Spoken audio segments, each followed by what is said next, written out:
हमने पढ़ा था मार्केट।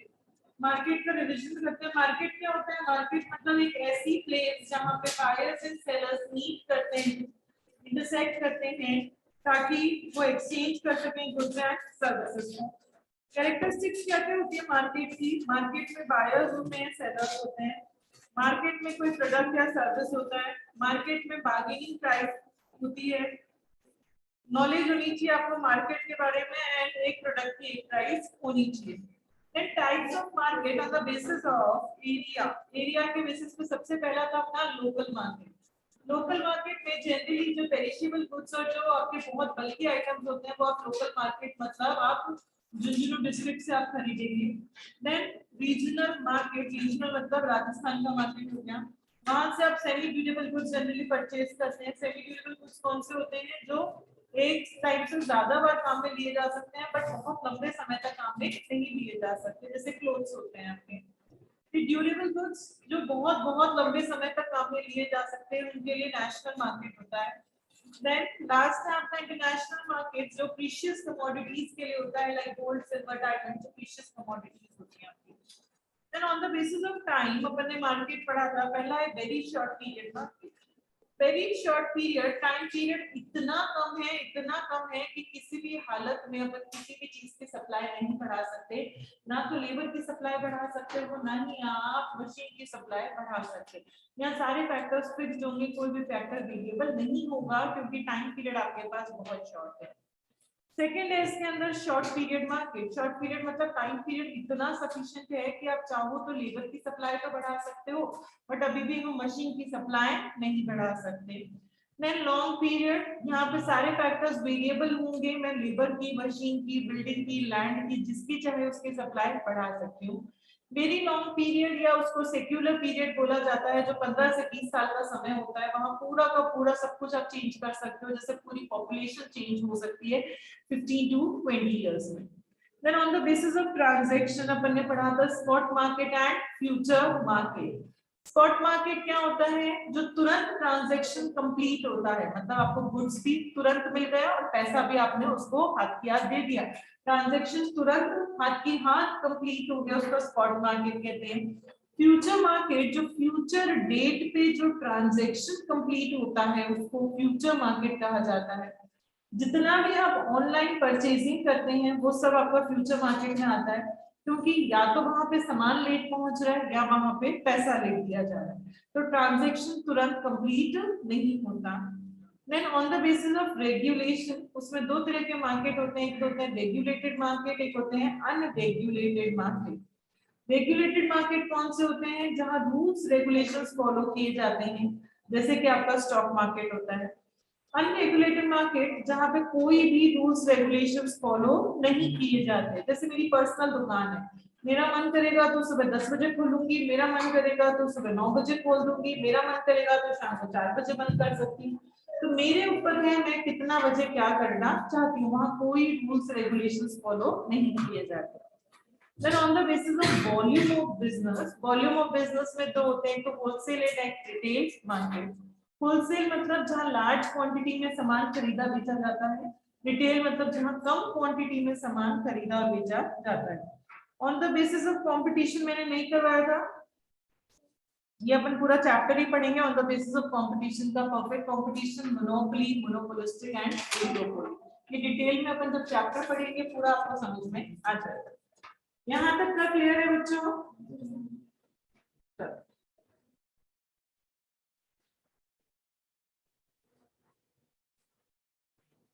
मार्केट में हम नेक्स्ट कंसेप्ट पढ़ेंगे, दैट इज रेवेन्यू। रेवेन्यू का मतलब टोटल सेल्स, जितने का आपने सामान बेचा उसको रेवेन्यू कह देते हैं। जैसे कि मैंने एक 5,000 का सामान बेचा, ये 5,000 पूरा मेरा टोटल प्रॉफिट होता है या 5,000 मेरी रेवेन्यू है? रेवेन्यू मतलब इस 5,000 में मेरा प्रॉफिट भी जुड़ा हुआ रहेगा प्लस मेरी कॉस्टिंग भी जुड़ी हुई रहेगी।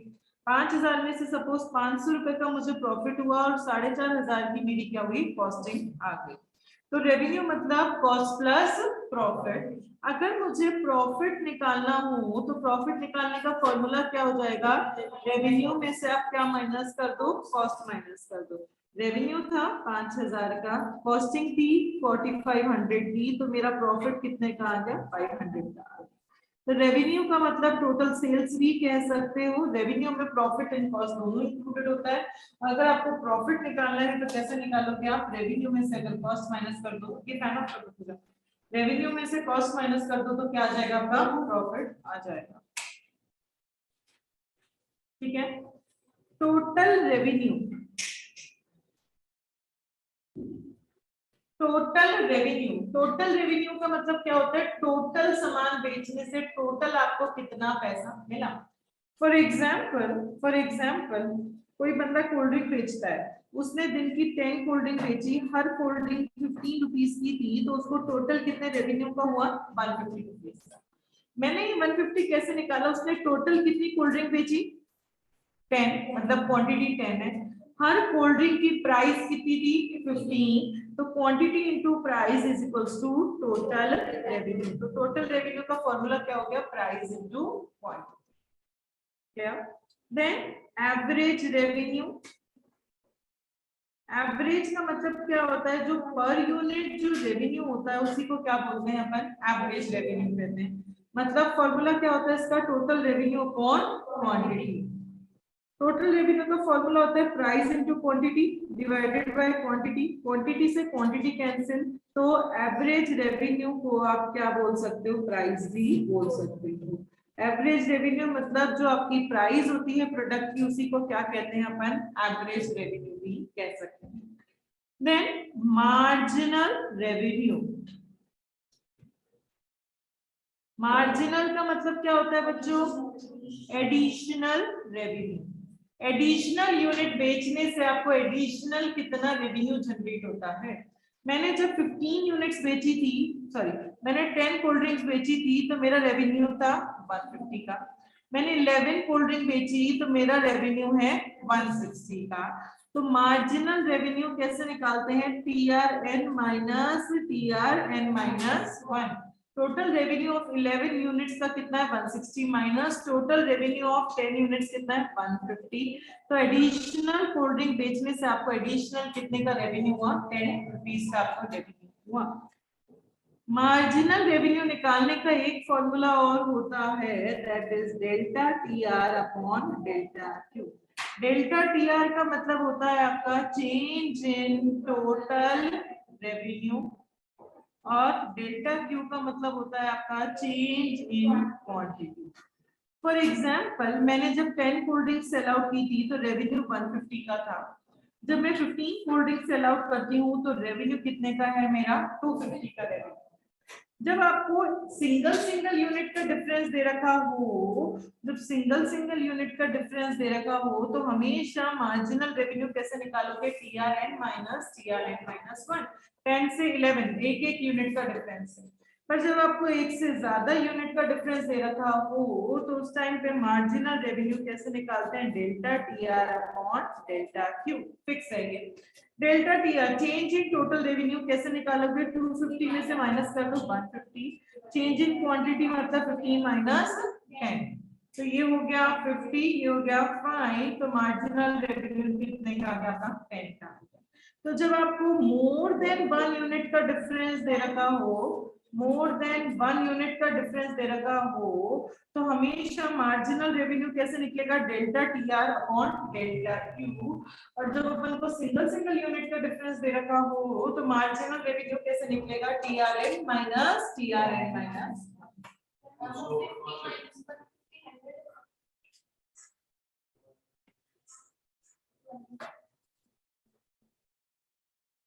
तो मार्जिनल रेवेन्यू जब सिंगल सिंगल यूनिट का डिफरेंस दे रखा हो तो मार्जिनल रेवेन्यू कैसे निकालते हैं, TRN माइनस TRN माइनस 1। और जब अपन को एक से ज्यादा यूनिट का डिफरेंस दे रखा हो तो मार्जिनल रेवेन्यू कैसे निकालते हो, delta TR upon delta Q। Total revenue का फॉर्मूला क्या होता है, price into quantity. Average revenue मतलब जो प्राइस है उसी को एवरेज रेवेन्यू कहते हैं। मार्जिनल रेवेन्यू मतलब एडिशनल रेवेन्यू, जो एडिशनल यूनिट बेचने से जो भी एडिशनल रेवेन्यू मिलता है उसको मार्जिनल रेवेन्यू कहते हैं।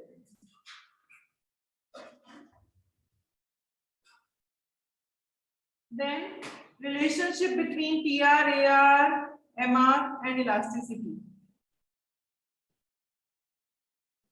Relationship between PR, AR, MR and elasticity. Formula होता है आपका MR is equals to AR into elasticity minus 1 upon elasticity. ये फॉर्मूला होता है। जब इलास्टिसिटी 1 के बराबर होगी, इलास्टिसिटी 1 मतलब यूनिटरी इलास्टिक, यूनिटरी इलास्टिक दे रखी होगी आपको, तो आपका मार्जिनल रेवेन्यू कितना आएगा AR इंटू इलास्टिसिटी कितनी है 1 minus 1 upon 1। 1 minus 1 is 0, 0 into something is 0, तो उस टाइम पे आपका मार्जिनल रेवेन्यू कितना आएगा 0। तो जब इलास्टिसिटी 1 तो उस टाइम पे मार्जिनल रेवेन्यू कितना आता है 0। जब elasticity greater than 1, greater than 1 को क्या कहते हैं ग्रेटर इलास्टिक कह सकते हैं, ग्रेटर देन 1 को, या ग्रेटर देन यूनिटरी इलास्टिक कह सकते हैं, या इलास्टिक डिमांड या इलास्टिक सप्लाई कह सकते हैं। इलास्टिसिटी ग्रेटर देन 1 है तो उस टाइम पे मार्जिनल रेवेन्यू कितना आएगा AR इनटू, देखो इलास्टिसिटी की वैल्यू 1 से बड़ी है, 1 से बड़ी चाहे 2 हो, 3 हो, 4 हो, 5 हो, तो चाहे 2 माइनस 1 भी आप करोगे तो that is something into AR, average revenue price होगी जो नेगेटिव में कभी नहीं हो सकती। तो हमेशा MR की वैल्यू कुछ ना कुछ पॉजिटिव ही आएगी, कभी MR आपका नेगेटिव नहीं आ सकता। सपोज अगर मैं इलास्टिसिटी 1 से बड़ी 3 ले लेती हूँ तो 3 minus 1 upon 3, 3 minus 1 is 2, 2 upon 3 into price अगर 5 है तो समथिंग आपकी कोई पॉजिटिव वैल्यू आएगी, 0 से बड़ी वैल्यू आएगी, 0 से छोटी वैल्यू नहीं आएगी। अगर इलास्टिसिटी लेस देन 1 है, लेस देन 1 को क्या कहते हैं अपन इनइलास्टिक कहते हैं, तो उस टाइम पे मार्जिनल रेवेन्यू कितना आएगा, देखो इलास्टिसिटी लेस देन 1 है, 1 से छोटी है मतलब -1, -2, -3 है, तो माइनस इनटू प्राइस वो भी क्या हो जाएगा माइनस में हो जाएगा, तो उस टाइम पे आपका मार्जिनल रेवेन्यू हमेशा कितना आएगा नेगेटिव। मतलब मुझे याद सिर्फ ये 3 बातें रखनी है कि इलास्टिसिटी 1 तो उस टाइम पे मार्जिनल रेवेन्यू क्या होता है 0, इलास्टिसिटी ग्रेटर देन 1 तो उस टाइम पे मार्जिनल रेवेन्यू क्या होता है पॉजिटिव, और इलास्टिसिटी लेस देन 1 तो उस टाइम पे मार्जिनल रेवेन्यू क्या होता है नेगेटिव होता है। अपन ने एक linear straight line demand curve पढ़ा था पॉइंट इलास्टिसिटी मेथड और ज्योमेट्रिक मेथड के अंदर। इस डिमांड कर्व का नाम क्या होता था, linear straight line demand curve.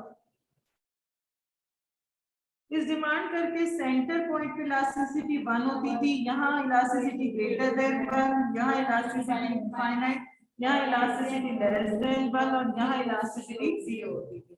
तो उस linear straight line demand curve पे जहाँ इलास्टिसिटी सेंटर पॉइंट पे जहाँ इलास्टिसिटी 1 होती है वहां पे सेंटर पॉइंट पे मार्जिनल रेवेन्यू कितना होता है 0, और इस सेंटर पॉइंट के ऊपर वाले पॉइंट्स पे जहां इलास्टिसिटी 1 से बड़ी है वहां पे मार्जिनल रेवेन्यू क्या होगा आपका पॉजिटिव, और इस सेंटर पॉइंट के नीचे जहां इलास्टिसिटी लेस देन 1 है वहां मार्जिनल रेवेन्यू क्या होगा आपका नेगेटिव होगा। तो रिलेशनशिप क्या है आपकी MR AR इलास्टिसिटी के बीच में, MR is equals to formula होता है AR into E minus 1 upon E। जब इलास्टिसिटी 0 के बराबर इलास्टिसिटी 1 के बराबर है तो मार्जिनल रेवेन्यू 0, इलास्टिसिटी 1 से बड़ी है तो मार्जिनल रेवेन्यू पॉजिटिव, इलास्टिसिटी 1 से छोटी है तो मार्जिनल रेवेन्यू नेगेटिव। जब linear straight line demand curve की अगर हम बात करते हैं जहां पे सेंटर पॉइंट पे इलास्टिसिटी 1 होती है वहां मार्जिनल रेवेन्यू 0 होता है, उसके ऊपर वाले पॉइंट्स पे जहां इलास्टिसिटी ग्रेटर देन 1 होती है वहां मार्जिनल रेवेन्यू पॉजिटिव होता है, उसके नीचे वाले पॉइंट्स जहां इलास्टिसिटी लेस देन 1 होती है वहां पे मार्जिनल रेवेन्यू क्या होता है बच्चों नेगेटिव होता है। क्लियर?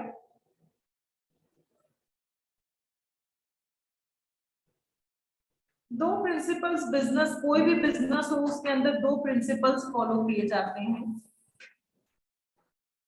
पहला प्रिंसिपल, अगर आपका बिजनेस में जो टोटल रेवेन्यू है, टोटल रेवेन्यू अगर टोटल वेरिएबल कॉस्ट से कम आता है, टोटल वेरिएबल कॉस्ट क्या थी बच्चों, दो तरह की कॉस्ट पड़ी थी अपन ने, fixed cost and variable cost. Fixed cost चाहे आप कुछ भी यूनिट नहीं बनाओ चाहे कितनी बनाओ सबके लिए फिक्स्ड कॉस्ट अब चलो फैन पूजा फैन चलो, सबके लिए फिक्स कॉस्ट क्या लगती है, सेम लगती है। वेरिएबल कॉस्ट जैसे जैसे आउटपुट बढ़ता है वैसे वैसे वेरिएबल कॉस्ट बढ़ती जा रही है। इनिशियली वेरिएबल कॉस्ट बढ़ती थी डिमिनिशिंग रेट से because of the increasing returns to a factor. बाद में आपकी वेरिएबल कॉस्ट बढ़ती थी इंक्रीजिंग रिटर्न से because of the diminishing returns to a factor. Variable cost मतलब लेबर की कॉस्ट मान लो और फिक्स कॉस्ट मतलब मशीन की कॉस्ट मान लो। तो मशीन या बिल्डिंग, आपने ये बिल्डिंग ढांचा खड़ा कर दिया बिल्डिंग का, इस ढांचे को खड़े करने में तो आपको 1 करोड़ रुपए लग गए। पर जब आप बिजनेस चलाते हो तो बिजनेस में आप ये चाहते हो कि एटलीस्ट मेरी इतनी कमाई तो हो कि जो मेरे रोजमर्रा के खर्चे हैं वो तो मैं निकाल सकूं। लाइक मैंने अगर लेबर रख रखा है कोई साफ सफाई वाला बंदा, उसको मैं सैलरी दे सकूं, इलेक्ट्रिसिटी चार्जेस, वाटर चार्जेस, ये खर्चे अगर मैं बिजनेस में निकाल पा रही हूँ तो मुझे बिजनेस को चलाना चाहिए। बिजनेस चलाते ही आप कभी भी 1 करोड़ रुपए नहीं कमाओगे। तो अगर रेवेन्यू मेरा वेरिएबल कॉस्ट से भी कम आ रहा है, मतलब मैं बिजनेस में इतना भी पैसा नहीं कमा पाती कि मैं मेरे स्वीपर को पैसा दे सकूं, मैं मेरी इलेक्ट्रिसिटी का खर्चा, मेरा पानी का खर्चा निकाल सकूं, अगर मैं इतना भी नहीं कमा पा रही तो मुझे बिजनेस को क्या कर देना चाहिए, शट डाउन कर देना चाहिए, बिजनेस को आगे नहीं चलाना चाहिए। आप फिक्स कॉस्ट कवर करने में टाइम लगता है, जो आपने 1 करोड़ की बिल्डिंग खड़ी की है उस 1 करोड़ को तो कवर करने में आपको सालों लग जाएंगे, उसको आप कंसीडर नहीं करते कि बिजनेस को शट डाउन करना चाहिए या नहीं करना चाहिए। आप सिर्फ कंसीडर करते हो कि मेरी कम से कम वेरिएबल कॉस्ट कवर हो जानी चाहिए। आपका टोटल रेवेन्यू या तो टोटल वेरिएबल कॉस्ट के बराबर होना चाहिए या टोटल वेरिएबल कॉस्ट से बड़ा होना चाहिए, तभी बिजनेस को आपको आगे कंटिन्यू करना चाहिए। अदरवाइज बिजनेस को क्या कर देना चाहिए, यहाँ पे शट डाउन कर देना चाहिए। तो पहला प्रिंसिपल कहता है कि अगर मैं मेरी वेरिएबल कॉस्ट भी नहीं निकाल पा रही तो मेरे को बिजनेस को बंद कर देना चाहिए। बंद करना ज्यादा अच्छा ऑप्शन है इंस्टेड ऑफ बार बार नुकसान झेलने से अच्छा है। फिक्स्ड कॉस्ट कवर कर पा रहे नहीं कर पा रहे तो कोई क्राइटेरिया नहीं होता बिजनेस को शट डाउन करने का, फिक्स्ड कॉस्ट का कोई क्राइटेरिया नहीं होता, क्योंकि फिक्स्ड कॉस्ट कवर करने में आपको बहुत साल लग जाते हैं। आप सिर्फ और सिर्फ वेरिएबल कॉस्ट देखते हो, या तो मेरी रेवेन्यू वेरिएबल कॉस्ट के बराबर होनी चाहिए या वेरिएबल कॉस्ट से ज्यादा होनी चाहिए रेवेन्यू, तभी मुझे बिजनेस को आगे चलाना चाहिए। अदरवाइज मुझे बिजनेस को क्या कर देना चाहिए, बंद कर देना चाहिए। समझ में आ गया पहला प्रिंसिपल। सेकंड प्रिंसिपल कहता है आपको कहां तक का प्रोड्यूस करना चाहिए, आपको कितना प्रोडक्शन करना चाहिए ताकि आपको मैक्सिमम प्रॉफिट हो सके। आपको कितने यूनिट बिजनेस में बनानी चाहिए ताकि आपको फायदा ज्यादा से ज्यादा हो सके। जब तक एमआर एमसी के बराबर ना हो जाए और उसके आगे का एमसी राइजिंग होना चाहिए। एमआर अपन ने पढ़ा है अभी, मार्जिनल रेवेन्यू, एमसी मतलब मार्जिनल कॉस्ट। ये आपको प्रैक्टिकल आता है इस वाले प्रिंसिपल का, जब अपन यूनिट नंबर 3 पढ़ेंगे इस चैप्टर की तो वहां पे इस प्रिंसिपल का आपको प्रैक्टिकल समझ में आ जाएगा। तो चाहे आप कोई भी मार्केट में काम करते हो, perfect competition, monopoly, monopolistic, oligopoly, आपको हर जगह पे कहां तक का मुझे प्रोडक्शन करना चाहिए जब तक मेरा एमआरएमसी के बराबर ना हो जाए और उसके आगे का एमसी राइजिंग होना चाहिए। मतलब आपका कर्व होता है, एमआर कर्व आपका स्ट्रेट लाइन का होता है, एमसी कर्व आपका यू शेप का होता है। एक तो यहाँ से कट करे, एक यहाँ से कट कर रहा है। यहाँ पे आप 2 यूनिट बना रहे हैं, यहाँ पे 10, तो आपको कितना बनाना चाहिए जब तक एमसी एमआर को नीचे से ना कट कर दे। ये लाइनें याद रखनी है। एमसी उसके आगे का राइजिंग होना चाहिए या एमसी कर्व एमआर को नीचे से बिलो। यहाँ पे तो एमसी ऊपर से कट कर रहा है एमआर पर, यहाँ से नीचे से कट कर रहा है, तो जब तक एमसी एमआर को नीचे से ना कट कर दे तब तक आपको प्रोडक्शन आगे करते रहना चाहिए, तब तक आपको प्रोडक्शन करना चाहिए to get the maximum profit. मतलब मैं क्या कह रही हूँ, इसका एक छोटा सा प्रैक्टिकल लेकर देखते हैं सेकंड प्रिंसिपल का।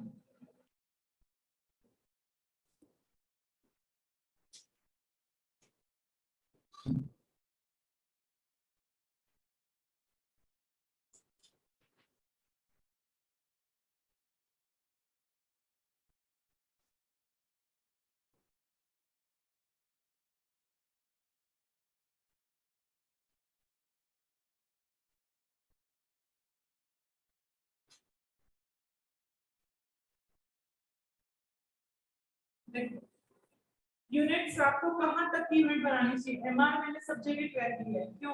अभी अपन पढ़ेंगे बाद में परफेक्ट कंपटीशन, वहां पे एमआर कांस्टेंट होता है, सेम होता है, वहां पे एमआर चेंज नहीं होता। उसका एग्जांपल पढ़ा रही हूं मैं आपको। एमसी आप लोगों को पता है शुरू में मार्जिनल कॉस्ट कम होती है, बाद में मार्जिनल कॉस्ट बढ़ना शुरू हो जाती है। क्यों शुरू में मार्जिनल कॉस्ट कम क्यों होती है? क्योंकि शुरू में मार्जिनल प्रोडक्शन बढ़ता है, बाद में मार्जिनल प्रोडक्शन कम होना शुरू हो जाता है। और एमसी और एमपी एक दूसरे के क्या होते हैं? रेसिप्रोकल होते हैं। तो मार्जिनल, अब मैंने कहा आपको कि कहां तक का प्रोडक्शन करना चाहिए जब तक एमआरएमसी के बराबर ना हो जाए। आपका 2 पे भी एमआरएमसी के बराबर है और 10 पे भी एमआरएमसी के बराबर है, तो मुझे 2 यूनिट बनानी चाहिए या 10? अगर मैं 2 यूनिट बनाती हूँ तो मेरा टोटल रेवेन्यू तो कितने का हो रहा है? 24, और टोटल कॉस्ट कितने की आ रही है? 27 की। तो मुझे यहाँ पे 3 रुपए का नुकसान हो रहा है। कितने का नुकसान हो रहा है? 3 रुपए का नुकसान हो रहा है।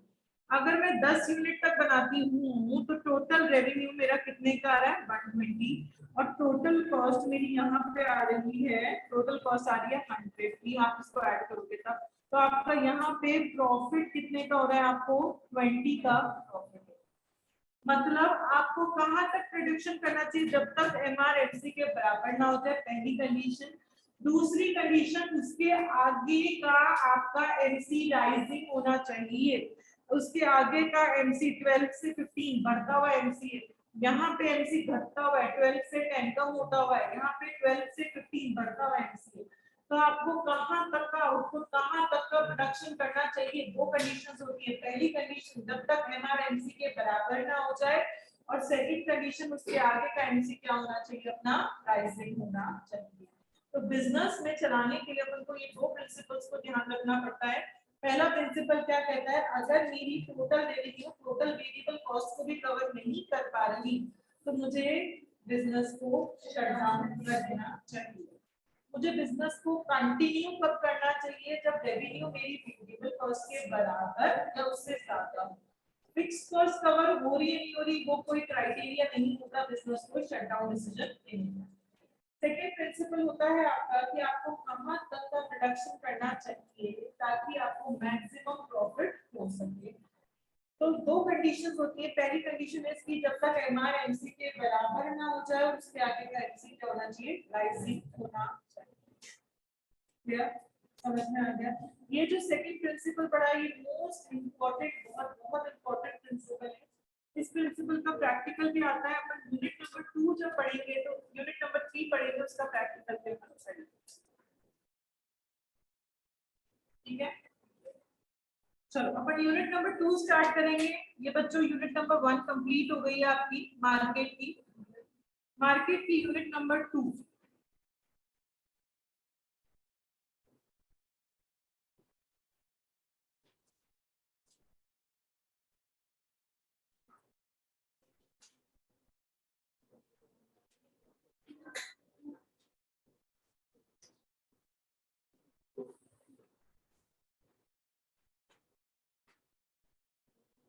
बच्चों ध्यान दो, प्राइस बढ़ रही है तो डिमांड कम होती है और सप्लाई बढ़ती है। प्राइस बढ़ती है तो डिमांड कम होती है, प्राइस बढ़ती है तो सप्लाई बढ़ती है। इक्विलिब्रियम लेवल कौन सा हुआ? जब डिमांड सप्लाई के बराबर होती है, उस पॉइंट को क्या कहते हैं? Equilibrium level. इक्विलिब्रियम लेवल का मतलब क्या होता है? इस लेवल पे मार्केट अपने आप को क्लियर कर देता है। इस लेवल पे जितनी डिमांड थी उतनी सप्लाई है। इस लेवल पे ना तो आपके पास एक्सेस डिमांड है, इस लेवल पे ना ही आपके पास एक्सेस सप्लाई है। मार्केट में जितनी डिमांड आई थी उतनी ही सप्लाई हुई है।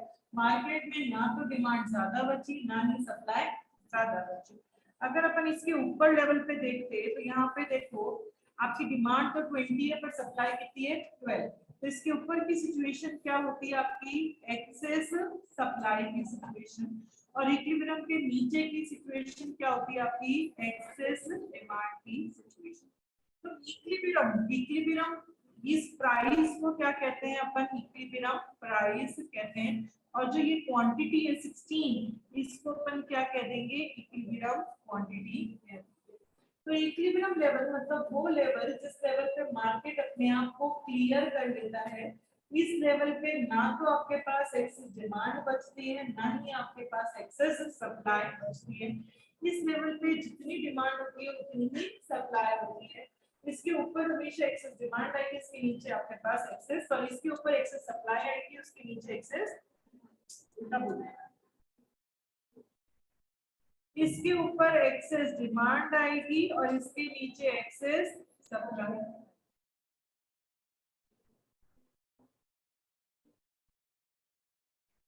अब इसी इक्विलिब्रियम के पॉइंट ऑफ व्यू से अपन पढ़ेंगे।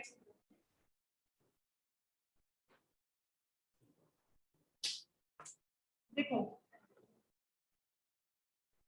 ये डिमांड का डाउनवर्ड स्लोपिंग, ये सप्लाई का अपवर्ड स्लोपिंग। जहां पे डिमांड और सप्लाई इंटरसेक्ट करते हैं उस पॉइंट को, उस प्राइस को तो कहते हैं अपन इक्विलिब्रियम प्राइस, और उस क्वांटिटी को कहते हैं अपन इक्विलिब्रियम। फर्स्ट कंडीशन पढ़ेंगे, इंक्रीज इन डिमांड। जब डिमांड इंक्रीज होती है तो उस केस में आपका इक्विलिब्रियम प्राइस और इक्विलिब्रियम क्वांटिटी पे क्या फर्क पड़ेगा? हाँ जी केशव बताओ बच्चे, इंक्रीज इन डिमांड कब कब होती है?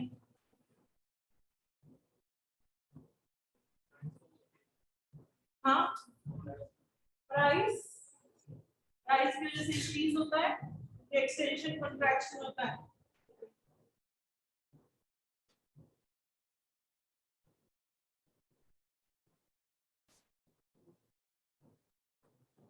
नहीं आता रवि,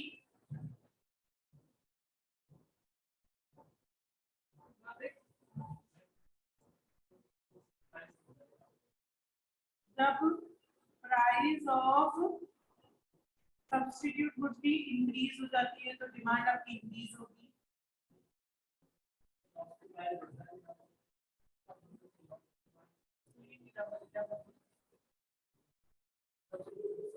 सब्स्टिट्यूट वुड जैसे कि टी एट कॉफी, अगर टी की प्राइस बढ़ गई तो कॉफी की डिमांड बढ़ जाती है, ठीक है। और इनकम ऑफ द कंज्यूमर, अगर कंज्यूमर की इनकम बढ़ती है तो आपकी डिमांड इंक्रीज हो जाती है। और टेस्ट एंड प्रेफरेंस, अगर आपका किसी चीज के लिए टेस्ट एंड प्रेफरेंस डेवलप होता है तो आपकी डिमांड बढ़ जाती है। इंक्रीज मतलब डिमांड का कहाँ शिफ्ट होता है बच्चों? राइटवर्ड, या इसको बोला जाता है डिमांड का कहाँ शिफ्ट होता है? फॉरवर्ड शिफ्ट हो जाता है। अगर अपन बात करें इक्विलिब्रियम लेवल की, ये मेरा बच्चों ओरिजिनल डिमांड कर, ये मेरा ओरिजिनल सप्लाई कर, ये ओरिजिनल इक्विलिब्रियम प्राइस, ये original equilibrium quantity. Demand increase हुई मतलब डिमांड पर कहाँ शिफ्ट हो गया? राइटवर्ड शिफ्ट हो गया। तो राइटवर्ड शिफ्ट हो गया आपका डिमांड का, ये मेरा नया डिमांड कर्व आ गया। अब इंटरसेक्ट कहाँ कर रहे हैं? इस पॉइंट पे एक दूसरे को इंटरसेक्ट कर रहे हैं डिमांड और सप्लाई। ये आपकी नई इक्विलिब्रियम प्राइस और ये आपकी नई इक्विलिब्रियम क्वांटिटी। तो इस केस में क्या हुआ? जो इंक्रीज इन डिमांड होता है आपका इक्विलिब्रियम प्राइस भी इंक्रीज हो गया और आपकी इक्विलिब्रियम क्वांटिटी भी इंक्रीज हो गई। डिमांड बढ़ी, सिर्फ डिमांड बढ़ी मतलब सिचुएशन कौन सी क्रिएट होगी मार्केट के अंदर? Excess demand. सप्लाई नहीं बढ़ी, सिर्फ डिमांड बढ़ी तो मार्केट में एक्सेस डिमांड आ गया। उस एक्सेस डिमांड को कंट्रोल करने के लिए मार्केट में चीजों की प्राइस बढ़ जाती है। डिमांड बढ़ती है, कंट्रोल करने के लिए प्राइस, जैसे ही प्राइस बढ़ती है वैसे ही आप कॉन्ट्रैक्शन ऑफ डिमांड करने लग जाते हो, डिमांड कम होने लग जाती है। और जैसे ही प्राइस बढ़ती है वैसे ही एक्सटेंशन ऑफ सप्लाई होने लग जाता है, एक्सटेंशन ऑफ सप्लाई होने लग जाता है। यहाँ इक्विलिब्रियम तक पहुंचने के लिए क्या क्या हुआ उसके लिए ये चीजें हैं। आपकी डिमांड बढ़ी, डिमांड इंक्रीज हुई तो उसकी वजह से आपकी इक्विलिब्रियम प्राइस भी बढ़ी और आपकी इक्विलिब्रियम क्वांटिटी भी बढ़ी। डिमांड बढ़ते ही मार्केट के अंदर कौन सी सिचुएशन क्रिएट हो गई? एक्सेस डिमांड हुई। उस एक्सेस डिमांड को कंट्रोल करने के लिए आपने उस प्रोडक्ट की प्राइस बढ़ा दी। प्राइस में चेंज की वजह से एक्सटेंशन कॉन्ट्रैक्शन होता है। प्राइस बढ़ेगी तो डिमांड कम होगी, डिमांड कम मतलब कॉन्ट्रैक्शन ऑफ डिमांड। प्राइस बढ़ेगी तो मतलब सप्लाई बढ़ेगी, सप्लाई बढ़ेगी तो उसको क्या कहते हैं? एक्सटेंशन ऑफ सप्लाई होना शुरू हो जाएगा। ठीक है,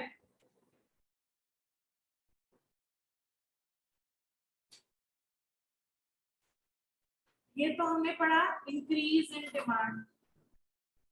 नेक्स्ट हम पढ़ेंगे decrease in demand. Demand decrease हो गई, रोहित बताओ रीजंस किस किस वजह से डिमांड डिक्रीज हो सकती है।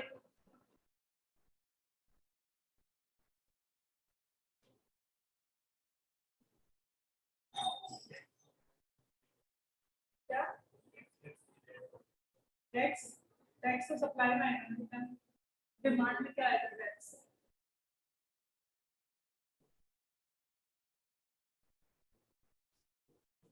मनीष बताओ। इनकम ऑफ द कंज्यूमर कम हो गई, वेरी गुड।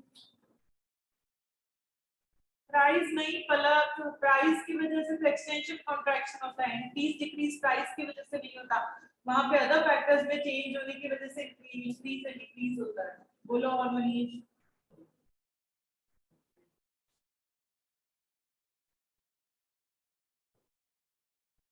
बोलो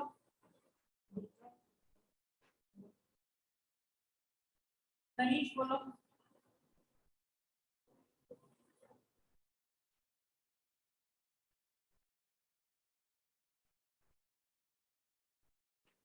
बोलो रितिका। सब्स्टिट्यूट की प्राइस डिक्रीज हो गई और टेस्ट एंड प्रेफरेंस कम हो गया और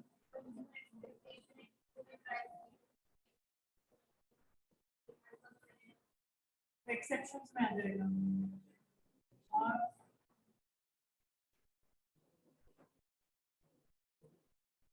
और बच्चों और प्राइस ऑफ पॉपुलेशन कम हो गया तो डिमांड भी कम हो जाएगी। प्राइस में चेंज की वजह से डिमांड में इंक्रीज इंक्रीज नहीं होता, प्राइस में चेंज की वजह से एक्सटेंशन कॉन्ट्रैक्शन होता है, अदर फैक्टर्स में चेंज होने की वजह से इंक्रीज एंड डिक्रीज होता है। सब भूल चुके हैं।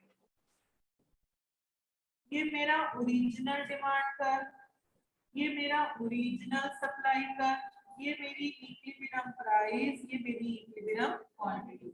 डिमांड डिक्रीज हो गई मतलब डिमांड कर्व कहाँ शिफ्ट हो गया बच्चों, बैकवर्ड शिफ्ट हो गया। ये मेरा नया डिमांड कर्व बन गया। अब ये दोनों इंटरसेक्ट कहाँ कर रहे हैं, इस पॉइंट पे इंटरसेक्ट कर रहे हैं। ये हो गई आपकी नई इक्विलिब्रियम प्राइस, ये हो गई नई इक्विलिब्रियम क्वांटिटी।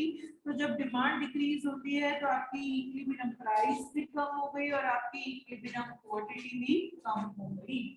जब डिमांड डिक्रीज होती है तो मार्केट में सिचुएशन कौन सी क्रिएट हो गई, एक्सेस सप्लाई। डिमांड कम हुई है, सप्लाई कम हुई है, तो मार्केट में सप्लाई ज्यादा है। सप्लाई ज्यादा है तो सप्लाई को कंट्रोल करने के लिए आप क्या कर देते हो, प्राइस कम। प्राइस कम होते ही क्या होना शुरू हो जाता है, एक्सटेंशन ऑफ डिमांड होना शुरू हो जाता है। प्राइस कम होते ही क्या होना शुरू हो जाता है, कॉन्ट्रैक्शन ऑफ सप्लाई होना शुरू हो जाता है।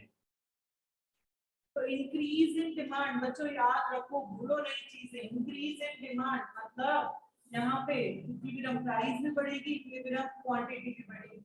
डिक्रीज इन डिमांड यहाँ पे इक्विलिब्रियम प्राइस भी कम हो जाएगी और इक्विलिब्रियम क्वांटिटी भी कम हो जाएगी।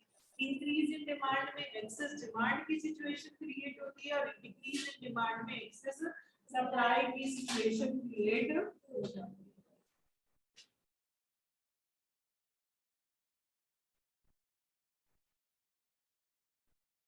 नेक्स्ट हम देखेंगे इंक्रीज इन सप्लाई। सप्लाई में इंक्रीज होने की वजह से इक्विलिब्रियम प्राइस और इक्विलिब्रियम क्वांटिटी में क्या फर्क पड़ता है, हिमांशी बताओ बेटा। इंक्रीज इन सप्लाई के रीजन,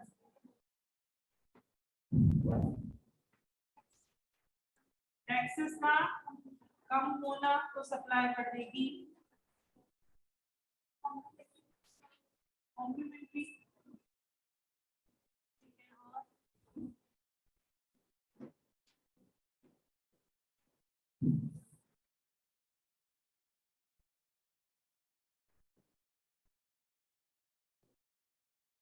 और बॉयज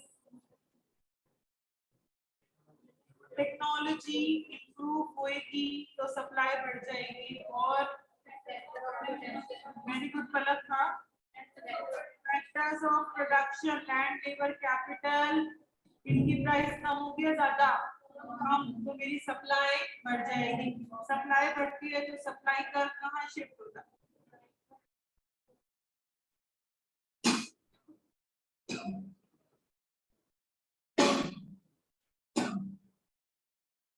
राइटवर्ड या फॉरवर्ड शिफ्ट होता है। ये आपका ओरिजिनल डिमांड कर्व, ये आपका ओरिजिनल सप्लाई कर्व, ये आपकी इक्विलिब्रियम प्राइस, ये आपकी इक्विलिब्रियम क्वांटिटी। सप्लाई बढ़ गई मतलब मेरा सप्लाई कर्व कहाँ शिफ्ट हो जाएगा, मेरा सप्लाई कर्व राइटवर्ड या फॉरवर्ड शिफ्ट हो जाएगा। ये मेरा नया सप्लाई कर्व यहाँ इंटरसेक्ट कर रहे हैं डिमांड एंड सप्लाई, तो ये आपकी नई इक्विलिब्रियम प्राइस, ये आपकी नई इक्विलिब्रियम क्वांटिटी। इस केस में प्राइस तो कम हो गई और क्वांटिटी बढ़ गई। तो जब सप्लाई इंक्रीज हुआ तो उस केस में आपकी इक्विलिब्रियम प्राइस तो कम हो गई और उस केस में आपकी इक्विलिब्रियम क्वांटिटी क्या हो गई, बढ़ गई। जब सप्लाई बढ़ी तो मार्केट में सिचुएशन कौन सी क्रिएट हो गई बच्चों, एक्सेस सप्लाई। उसको कंट्रोल करने के लिए क्या किया गया, प्राइस कम। प्राइस कम होते ही एक्सटेंशन ऑफ डिमांड शुरू हो गया एंड प्राइस कम होते ही कॉन्ट्रैक्शन ऑफ सप्लाई शुरू हो गया। समझ में आ गया। Next, decrease in supply. अगर सप्लाई कम हो गई तो उसकी वजह से, सप्लाई कम होने के कारण क्या क्या है, टैक्स ज्यादा, technology obsolete, factors of production की प्राइस ज्यादा, तो सप्लाई कम होगी। सप्लाई कम मतलब सप्लाई का कहाँ शिफ्ट हो जाएगा, बैकवर्ड, या इसको बोला जाता है लेफ्टवर्ड शिफ्ट हो जाएगा। अगर अपन इसके कर्व की बात करें तो ये मेरा ओरिजिनल डिमांड कर्व, ये मेरा ओरिजिनल सप्लाई कर्व, ये मेरा प्राइस, ये मेरा क्वांटिटी। सप्लाई कम हो गई मतलब सप्लाई का मेरा लेफ्टवर्ड या बैकवर्ड शिफ्ट हो गया। तो ये हो गई मेरी इक्विलिब्रियम प्राइस, ये हो गई मेरी इक्विलिब्रियम क्वांटिटी। तो इस केस में प्राइस तो बढ़ गई और क्वांटिटी कम हो गई। आपकी इक्विलिब्रियम प्राइस बढ़ गई और आपकी इक्विलिब्रियम क्वांटिटी क्या हो गई, कम हो गई। जब सप्लाई कम हुई तो मार्केट में सिचुएशन कौन सी क्रिएट हुई, एक्सेस डिमांड। उसको कंट्रोल करने के लिए प्राइस बढ़ा दी। प्राइस बढ़ते ही आपका एक्सटेंशन ऑफ सप्लाई शुरू हो गया और कॉन्ट्रैक्शन ऑफ डिमांड शुरू। अभी तक अपन ने सिर्फ ये देखा है increase in demand, decrease in demand, increase in supply and decrease in supply. Demand बढ़ेगी तो इक्विलिब्रियम प्राइस, इक्विलिब्रियम क्वांटिटी बढ़ेगी। डिमांड कम तो इक्विलिब्रियम प्राइस भी कम, इक्विलिब्रियम क्वांटिटी भी कम। फिर हमने देखा इंक्रीज इन सप्लाई। सप्लाई बढ़ रही है तो वहां पे इक्विलिब्रियम प्राइस तो कम, क्वांटिटी ज्यादा, और सप्लाई कम हो रही है मतलब इक्विलिब्रियम क्वांटिटी तो कम हो रही है पर प्राइस ज्यादा है। तो याद करने की टेक्निक बताती हूँ। याद हो तो वैसे आप लोग डायग्राम बनाकर भी देख सकते हो, और नहीं याद करना हो तो कैसे करेंगे। नॉर्मली क्या होता है, डिमांड और प्राइस में इनवर्स रिलेशनशिप होता है। यहाँ पे पॉजिटिव रिलेशनशिप है, इंक्रीज हो रहा है मतलब दोनों चीजें बढ़ेगी, प्राइस भी क्वांटिटी। डिक्रीज मतलब दोनों कम होगा, प्राइस भी क्वांटिटी, दोनों सेम डायरेक्शन में जा रहे हैं। नॉर्मली सप्लाई में पॉजिटिव रिलेशनशिप होता है, यहाँ पे उसमें नेगेटिव रिलेशनशिप है। इंक्रीज इन सप्लाई, सप्लाई बढ़ रही है मतलब क्वांटिटी तो बढ़ेगी, तो क्वांटिटी बढ़ेगी तो price come. Decrease in supply मतलब क्वांटिटी कम, क्वांटिटी कम तो प्राइस ज्यादा। तो नॉर्मली जो होता है उससे उल्टा, लर्न करने के लिए मैं बता रही हूँ सिर्फ, उससे उल्टा यहाँ पे डिमांड में इनवर्स होता है, यहाँ डिमांड में पॉजिटिव है, मतलब दोनों वेरिएबल सेम डायरेक्शन में जा रहे हैं। सप्लाई में पॉजिटिव होता है, यहाँ सप्लाई में नेगेटिव रिलेशनशिप है, मतलब दोनों वेरिएबल्स अपोजिट डायरेक्शन में जा रहे हैं। समझ में आ गया। तो अभी तक इतना ही पढ़ा है, बाकी का कल कंटिन्यू करेंगे, यहाँ तक का कल पढ़ता है। चलो बाय।